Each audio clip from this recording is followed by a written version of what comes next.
بسم الله الرحمن الرحيم الحمد لله وكفى وسلام على عباده الذين اصطفى أما بعد أعوذ بالله من الشيطان الرجيم بسم الله الرحمن الرحيم والسابقون الأولون من المهاجرين والأنصار والذين اتبعوهم بإحسان رضي الله عنهم ورضوا عنه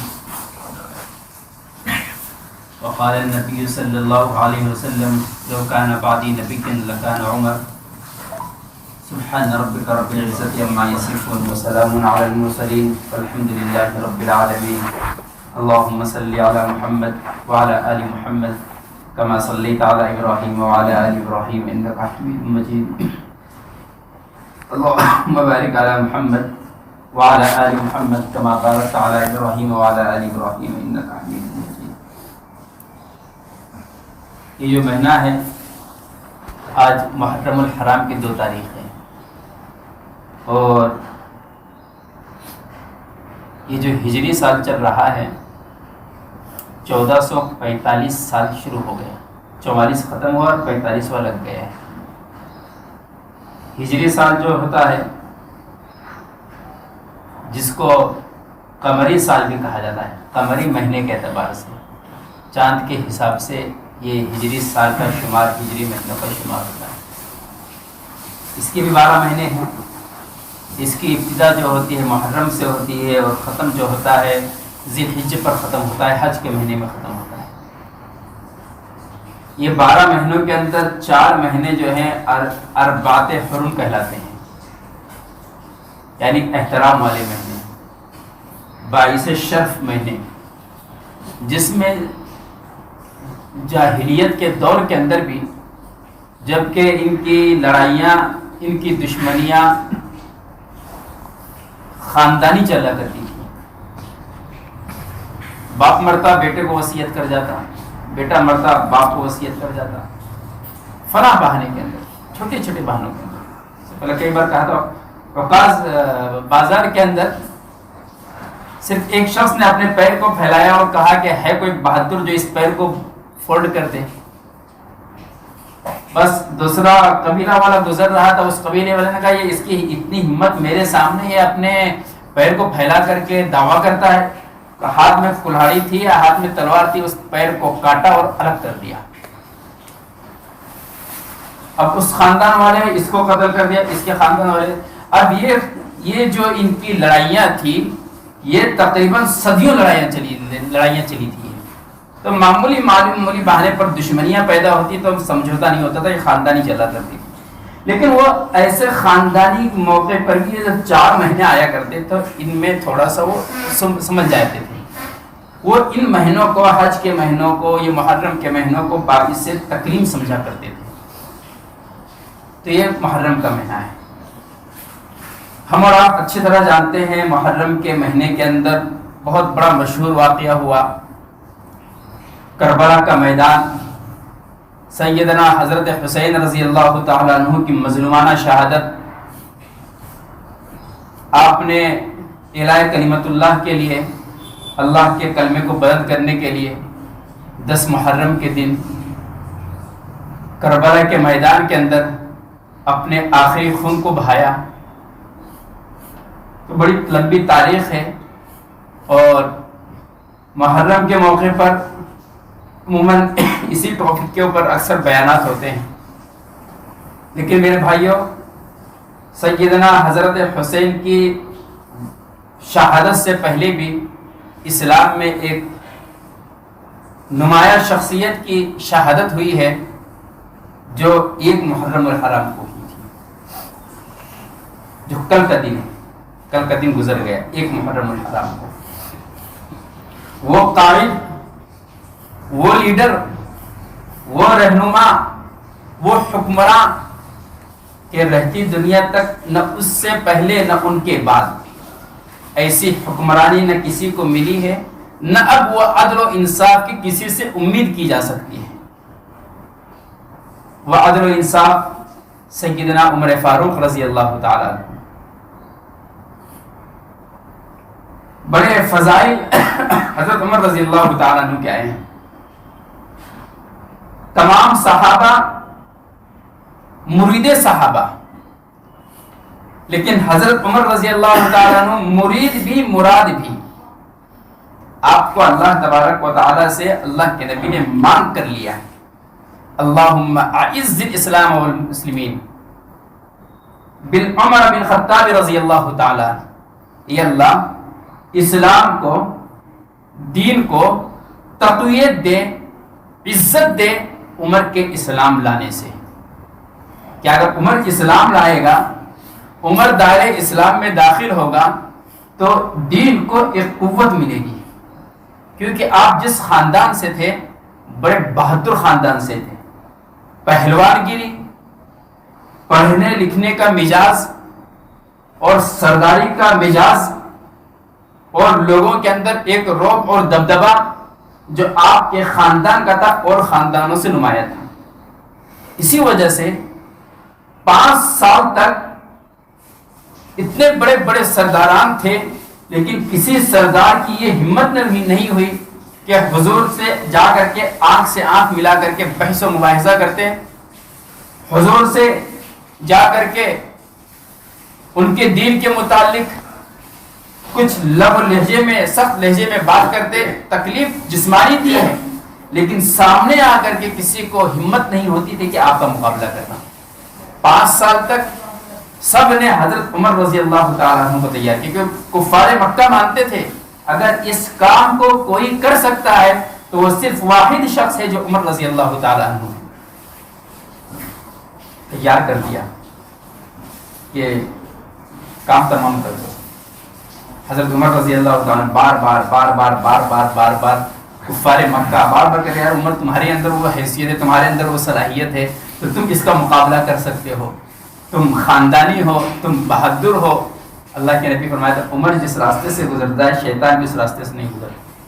یہ رعب و دبدبا تھا۔ بلا آخر جب بار ایک بات پر پریشر کیا جائے، ایک بات کے لیے بار بار اکسایا جائے، تو آدمی آخر مجبور ہو کے اس کام کو کرنے پر تل جاتا ہے۔ 5 سال بعد آپ نے ارادہ کر لیا، ٹھیک ہے آپ لوگ اتنا بولتے ہو تو اس کو ختم ہی کر دیں گے اس معاملے کو۔ اسی رات کے اندر اللہ کے نبی صلی اللہ علیہ وسلم نے اللہ کے بارگاہ کے اندر عرض کیا تھا کہ یا اللہ اسلام کو تقویت بخشیے عمر کے ذریعے سے۔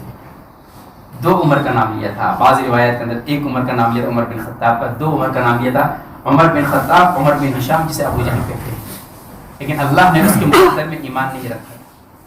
خیر گئے ہیں، پہلوان تھے، بڑے طاقتور تھے، بہن کا مقابلہ ہوا، راستے میں ساتھی مل گیا، بہن کی خبر لے لو، تو اللہ کے نبی کو کہاں مارنے کے لیے جا رہا ہے معاذ اللہ، تو تیرے پہلے گھر کی تو خبر لے لے، تیرے گھر کے اندر وہ دین خود داخل ہو گیا ہے، تو دوسروں کی کہاں خبر لے رہا ہے۔ پلٹے ہیں، بہن سے تکلیف دیا ہے، بہن کو مارا ہے، بہن نے بھی کہا ہے بیٹے خطاب کے بیٹے، جس ماں کی چھاتی سے تو نے دودھ پیا ہے نا، اس ماں کی چھاتی سے میں نے بھی، سگی بہن تھی، 2 بھائی 1 بہن، سگی بہن تھی، جس ماں کی چھاتی سے تو نے دودھ پیا اس ماں کی چھاتی سے میں نے بھی دودھ پیا۔ مارتے مارتے تھک جائے گا، میں مار کھاتے کھاتے نہیں تھکوں گی، جو دین اس دل میں داخل ہو گیا ہے وہ نکل نہیں سکتا ہے۔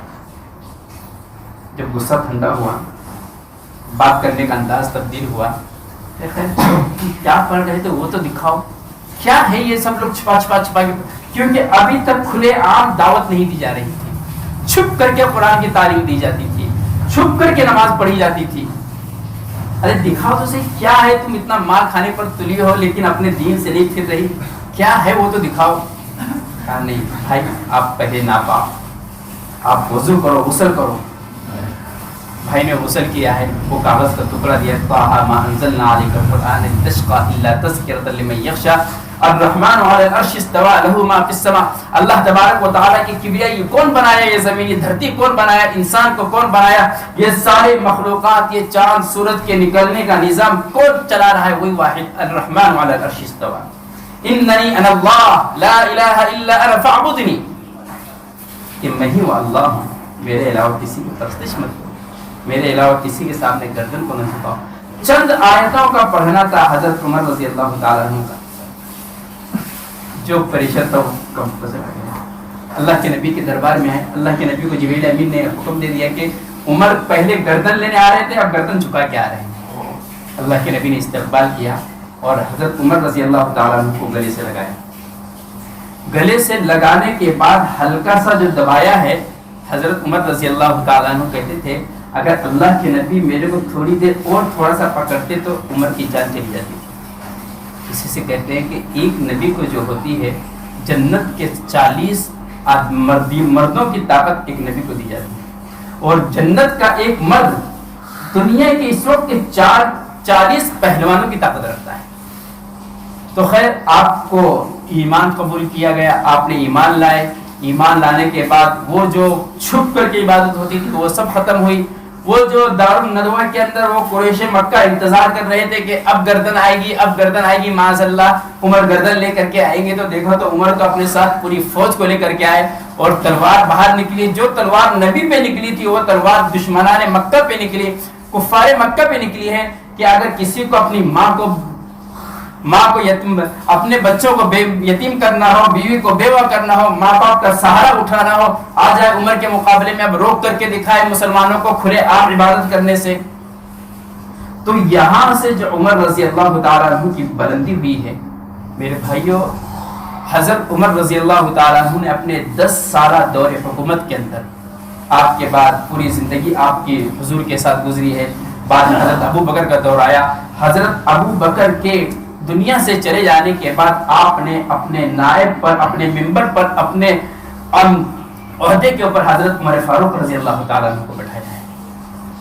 اس کے بعد میرے بھائیوں حضرت عمر رضی اللہ تعالیٰ عنہ نے 10 سال کے اندر جو حکومت کی ہے، 10 سال کے اندر آپ نے جو عدل و انصاف قائم کیا ہے، رہتی دنیا تک اس انصاف کو کوئی بھلا نہیں سکتا. کیا اپنے کیا غیر، کئی زمانے، کئی چیزیں آپ نے فتوحات کی. 2 بڑی بڑی سپر پاور طاقت قیصر اور کسریٰ، جس کو نظر اٹھا کر دیکھنے سے اپنے خاندان کی تباہی ہو جایا کرتی. ٹکر لینا اور برا بھلا بولنا دور کی بات، اگر صرف آنکھ دکھائی جائے، جس خاندان نے آنکھ دکھایا اس خاندان کو تباہ کر دیتے تھے. ایسی بڑی سپر پاور طاقت سے آپ نے پنجہ آزمائی کی اور 10 سال کے اندر 22 لاکھ مربع میل کے اوپر وہ ایران جو سپر پاور بنا ہوا تھا قیصر کے نام سے، وہ کسریٰ، وہ سپر پاور روم کی طاقت، آپ نے ساروں سے کو ٹکرا کر کے ساروں کو اسلام کے زیر تلی لایا ہے. وہاں جو ظلم ہوتا تھا اس ظلم کو آپ نے انصاف میں تبدیل کیا ہے. میرے بھائیوں، کیا رعایا کے اوپر آپ کے امانت داری کا کیا اثر. سعد بن ابی وقاص رضی اللہ تعالی جنگ قادسیہ میں گئے ہیں، کسریٰ کو آپ نے اپنے تابع میں لیا ہے، قیصر کو فتح کیا، اور آپ نے مال غنیمت جو روانہ کیا ہے، مال غنیمت روانہ کر کے سارا مال غنیمت روانہ ہوا اور ایک چٹھی آئی، ایک لسٹ آئی کتنا مال غنیمت میں کیا کیا آیا ہے. اور اس کے بعد اس مال غنیمت میں الگ گٹھر کے اندر کچھ جواہرات، کچھ سونے چاندی وغیرہ پیک تھے. حضرت سعد بن ابی وقاص نے اس خط کے اندر لکھا تھا، یا امیر المؤمنین، یہ جو سارے خزانے ہیں یہ بیت المال کے اندر، مال غنیمت کے اندر ہاتھ لگائے، اور جو الگ گٹھریوں کے اندر جو مال غنیمت پہنچ رہا ہے، یہ وہ صحابی، وہ آپ کے ماننے والے، وہ آپ کے امانت داری کا وہ اثر ہے کہ جس کو وہ ملا ہے اس کے درمیان اور خدا کے درمیان تھا. اگر وہ چاہتا تو وہ صحابی اس مال غنیمت میں، امانت میں خیانت کر سکتا تھا، لیکن اللہ کو حاضر رکھ کر کے، اللہ کو ناظر رکھ کر کے آپ کی امانت داری کا یہ اثر ان پر پڑا ہے کہ انہوں نے وہ سارا مال غنیمت لا کر کے ہمارے حوالے کیا ہے. یہ آپ کے عدل کے اندر تھا.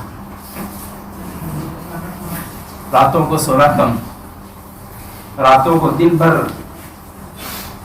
عدالتی کاروائی کے اندر اور رات کو بیداری کے اندر بھیس بدل کر کے اپنے رعایا کے حالات دیکھنے کے لیے، رعایا کے معاملات دیکھنے کے لیے رعایا میری کس حالت میں ہے. ایک لشکر بھیجا بیت المقدس کو فتح کرنے کے لیے. بیت المقدس فتح کرنے کے لیے جو لشکر گیا ہے، وہاں کے بڑے بڑے پادریوں نے، یہودیوں نے، ان کا قبضہ تھا، بیت المقدس قبلہ اولا، سب سے پہلا قبلہ جو تمام انبیاء علیہ السلام کا تھا. ہمارے نبی نے بھی کئی مہینے اس کے سامنے نماز پڑھی ہے. پھر بیت المقدس سے پھر خانہ کعبہ ہوا. تو اس قبلے کو فتح کرنے کے لیے اپنا ایک لشکر بھیجا ہے. لشکر بھیجنے کے بعد بیت المقدس مصر والوں نے کہا کہ ہم ایک سمجھوتا کرتے ہیں. سمجھوتا میں یہ ہوگا کہ آپ اپنے امیر المومنین جو آپ کے بادشاہ ہیں، آپ اپنے بادشاہ کو بلائیں، اپنے بادشاہ کو بلائیں. آپ کے بادشاہ آئیں گے، ہم یہ چابی بیت المقدس کے ان کے حوالے کر دیں گے بغیر کسی مال. انہوں نے اپنے کتاب میں پڑھا تھا، انہوں نے اپنے تورات انجیل میں پڑھا تھا، ان کے علم میں یہ بات تھی کہ بیت المقدس کو فتح کرنے کے لیے خلیفۃ المسلمین، مسلمانوں کے خلیفہ آنے والا ہے، اور وہ اس حال میں آئے گا کہ آدھی دنیا سے زائد اس پر حکومت کرتا ہوگا.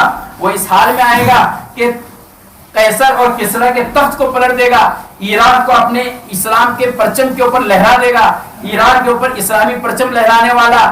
اس حالت میں بیت المقدس کی چابی لینے آئے گا، اس حالت میں بیت المقدس کو فتح کرنے آئے گا کہ اپنے غلام کو اونٹ پر بٹھایا ہوا ہوگا اور اونٹ کی نکیل کو خود پکڑ کر کے وہ بیت المقدس فتح کرنے آئے گا. یہ سارے اور اس حال میں ہوگے کہ اس کے کپڑے کے اوپر اس کا شاہی لباس نہیں ہوگا بلکہ عام لباس ہوگا، اور اس لباس کے اوپر پیوند لگا ہوا ہوگا.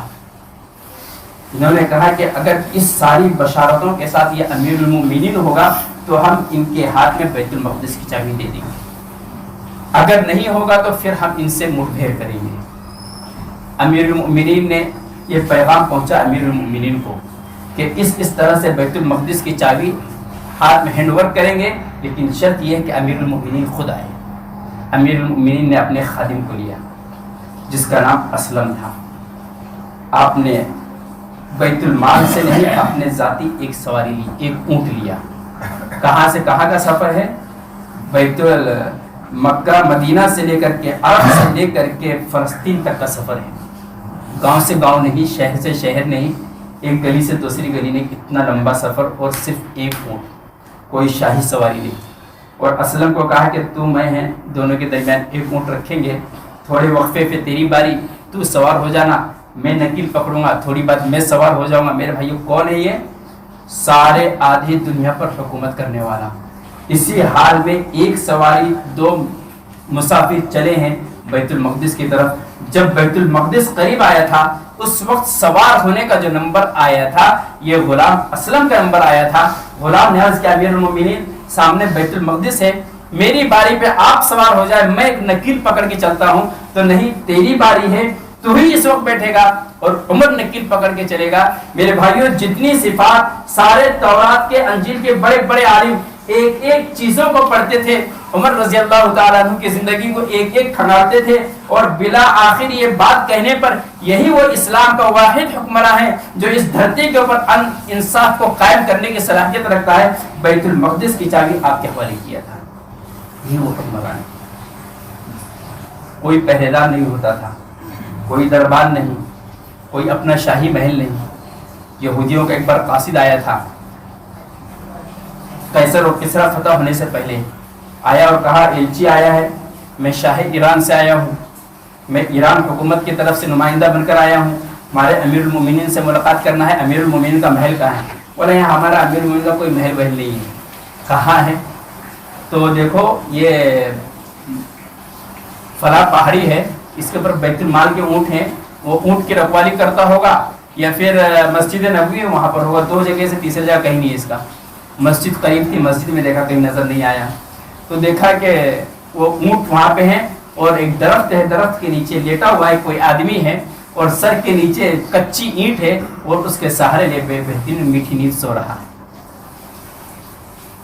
وہ ایلچی یہ کہنے لگا جس قوم کا حکمران انصاف ور ہوگا، جس قوم کا حکمران امانت دار ہوگا، اسے سائے کے نیچے بھی نیند آ جائے گی، اور جس قوم کا حکمران غدار اور خیانت والا ہوگا اس کو بڑے بڑے محلوں میں بھی بے چینی ہوگی.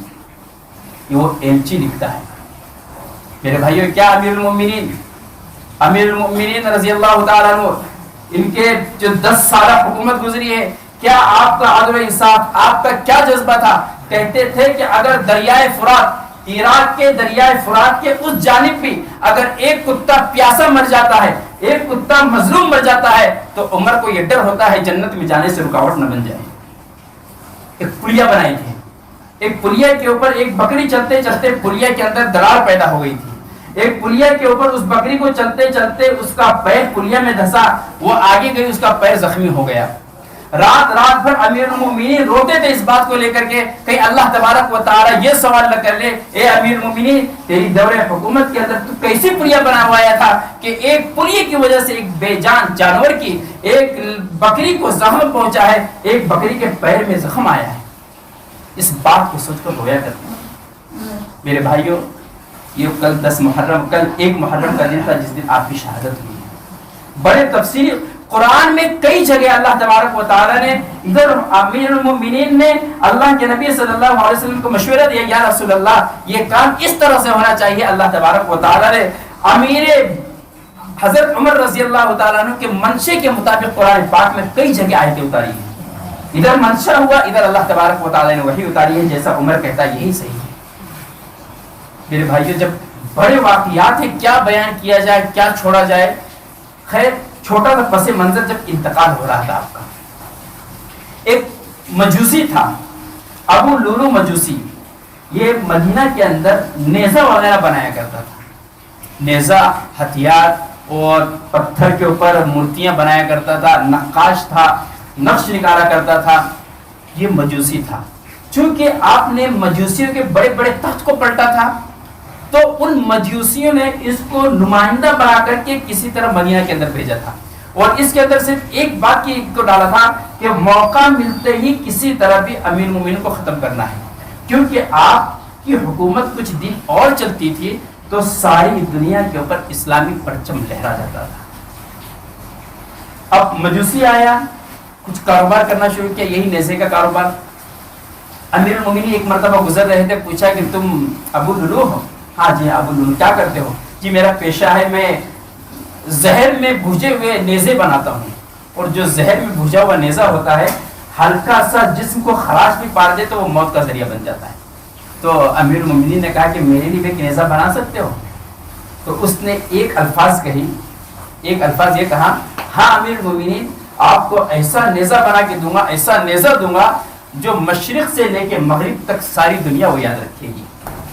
یہ ڈائلاگ بولا، امیر المومنین آگے چلے گئے، صحابہ سے بولا کہ اس نے مجھے موت کی دھمکی دی، اس نے مجھے موت کی دھمکی دی ہے۔ اس کے 3 دن بعد فجر کی نماز کے اندر امیر المومنین مصلی پر تھے۔ یہ ابو لولو اپنے اندر نیزے کو چھپا کر کے مسجد کے اندر ایک کونے میں چھپ گیا۔ لائٹ کا نظام نہیں تھا، فجر کی نماز تھی، اول وقت میں پڑھی جاتی تھی۔ جیسے امیر المومنین نے 7 ذی الحجہ تھی، 27 ذی الحجہ، محرم کے 3 دن پہلے 27 ذی الحجہ تھی، آپ نے نیت باندھی ہے اللہ اکبر کی۔ یہ ابو لولو وہاں سے نکلا ہے اور سیدھا اس نیزے سے تقریباً 6 وار امیر المومنین کو کیا ہے، 6 وار امیر المومنین کو کیا ہے۔ جب اللہ اکبر بولنے کے بعد جب وار ہوا، آپ پر جو بے ہوشی تاری ہوئی، آپ نے فوراً پیچھے سے ایک ہاتھ پکڑا، عبد الرحمن بن عوف کو اپنے مسلح پہ کھڑایا اور آپ بازو ٹیکے لگائے۔ اب میرے بھائیوں، مسلمانوں کی نمازوں کے اندر سب کا کیا حال تھا؟ کئی سارے واقعات اس تاریخی گھٹنا سے ہمیں ملتے ہیں کہ کس طرح سے مسلمانوں کے اندر نمازوں کا اہتمام۔ آپ نے نماز کو توڑا نہیں، آپ سائڈ پر بیٹھے اور فوراً عبد الرحمن بن عوف کو مسلح پہ کھڑا کر دیا۔ عبد الرحمن بن عوف جیسے مسلح پر آئے، وہ جگہ خالی ہوئی۔ ابو لولو وہاں سے نکلنا چاہتا تھا، دوسرا صحابی آ کر کے آگے آ گیا۔ سب مسلمانوں کی اتنی بہترین صف بندی تھی کہ یہ ابو لولو جا نہیں سکتا تھا۔ اس نے اپنے باہر نکلنے کے لیے صف کے اندر سے 13 شخصوں پر وار کیا، جس میں سے 9 کا اسی وقت انتقال ہوا۔ پھر جب دیکھا میں نکل نہیں سکتا ہوں، اور لوگ بھی تعجب کہ اللہ اکبر تو عمر نے کہا ہے اور قرات شروع کر رہے عبد الرحمن بن عوف۔ جب اللہ اکبر کے درمیان اور قرات کے درمیان فاصلہ لمبا ہوا، صحابہ کی پچھلی صف سے سب نے سبحان اللہ نقبہ دینے کا تھا، سبحان اللہ کے الفاظ کہے تاکہ قرات شروع کریں۔ جب عبد الرحمن بن عوف نے قرات شروع کی اور تو لوگوں کو تعجب ہوا، جب اس ابو لولو کو باہر جانے کا موقع نہیں ملا تو اس نے وہی خنجر سے اپنے آپ کو زخمی کیا اور اپنے بھی وہیں پہ جہنم رسید ہو گیا۔ خیر، نماز ہو گئی۔ نماز ہونے کے بعد یہ 27 ذی الحجہ کو ہوا تھا۔ نماز ہوئی, نماز مکمل ہونے کے بعد حضرت عمر رضی اللہ تعالیٰ عنہ بے ہوش ہو گئے. آپ کو اسی حال میں گھر پہ لایا گیا. میرے بھائیوں, جب آپ کو ہوش آیا ہے تب آپ نے کچھ وصیتیں کی تھی, جن میں سے سب سے پہلی وصیت کی تھی کہ بس اب میرا آخری وقت آ گیا ہے. میں جو اللہ تبارک و تعالیٰ سے دعا شہادت کی مانگی تھی, وہ دعا کے قبولیت کے اثرات آ رہے ہیں. میرے موت کا وقت قریب آ گیا ہے. وہ اپنا خزانچی, اپنا پرائیویٹ جو خزانچی تھا, جو آپ کے حساب کتاب لکھا کرتا تھا, اس کو بلایا کہ سب سے پہلا میرا قرض میرے اوپر کتنا ہے اس کا حساب کرو. کون ہے امیر المومنین؟ آدھی دنیا سے زائد پر حکومت کرنے والا. قیصر و کسریٰ کو اس طرح ان کے بادشاہت کو اڑایا ہے کہ جس طرح ایک میدان میں, کھلے میدان کے اندر فٹ بال کو کک مار کے جس طرح اڑایا جاتا ہے, اس طرح ان دو سپر پاور کے تخت و تاج کو انہوں نے اڑایا ہے. موت کے وقت کیا کہتا ہے؟ میرا حساب کتاب کرو. حساب کتاب کیا گیا تو 86,000 درہم. کتنا میرے بھائیوں؟ امیر المومنین نے 86,000 درہم قرضہ ہے بدن کے اوپر. یہ قرضے کا نظام کروایا. نظام کروانے کے بعد سارے صحابہ کے اندر 6 صحابہ کو نامزد کیا. 6 صحابہ میرے بعد فلاں فلاں فلاں فلاں صحابی, یہ ان 6 میں سے کسی ایک کو اپنا امیر منتخب کر دینا. پھر اس کی بڑی تاریخ ہے. بعد میں حضرت عائشہ رضی اللہ تعالیٰ عنہ سے اپنے بیٹے سے کہا کہ میرا آخری وقت ہے, میری یہ تمنا ہے کہ جس جگہ پہ آپ کو جو حجرہ ہے, جہاں پر آپ کے والد ہیں اور آپ کے آخری نبی ہیں اور ان کے سرحانے میں ایک جگہ خالی ہے, وہ جگہ پر عمر کی خواہش ہے اس جگہ پہ میری قبر بنے. حضرت بیٹے گئے ہیں, باپ ماں سے پوچھا ہے امی عائشہ سے. امی عائشہ نے کہا یہ جگہ تو ہم نے اپنے لیے منتخب کی تھی. اگر امیر المؤمنین جنہوں نے اتنے انصاف سے 10 سال حکومت کی ہے, اگر وہ خواہش رکھتے ہیں, میں اپنی خواہش کو ان کی خواہش پر قربان کر دیتی ہوں. انصاف کا تقاضا, ابھی بھی انصاف.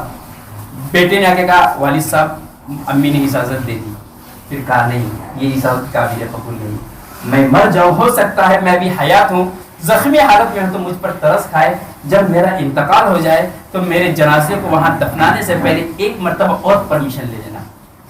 ایسا ہی ہوا, وہ دفنانے سے پہلے ایک مرتبہ اور پرمیشن لی گئی, اور آخری دم تک اس جگہ پر 3 احباب ہیں, اللہ کے نبی ہیں, حضرت ابو بکر ہیں, حضرت عمر فاروق رضی اللہ تعالیٰ عنہ, آخری قیام گاہ آپ کے وہاں بنی ہوئی ہے. میرے بھائیو, آپ سے اسلام کو اتنی تربیت ہوئی ہے, نہ اس سے پہلے ملی تھی, نہ آج کے بعد ملنے والی ہے. میرے بھائیو, آپ نے آخری وقت تک ایسا پیغام دیا انصاف کا. میرے بعد دعا کرے اللہ تبارک و تعالی حضرت عمر فاروق رضی اللہ تعالیٰ عنہ کے قبر کے اوپر آج تک تا قیامت تک لاکھوں کروڑوں رحمت نازل فرمائے. اور جس نے آپ کو شہید کیا تھا, جس نے آپ کو شہید کیا, وہ ابو لولے پہ ہزاروں مرتبہ لعنت برسے. اس کے ماننے والوں پر, اس کے چاہنے والوں پر, دین کے کام میں بگاڑ لانے والے جتنی ان کی نسل ہے, ان کی نسل پر تا قیامت تک لاکھوں مرتبہ, ہزاروں مرتبہ اللہ تبارک و تعالیٰ کی لعنت برسے. اللہ تبارک و تعالیٰ ہم سب کی باتوں پر عمل کی توفیق عطا فرمائے. وآخر دعوانا الحمدللہ.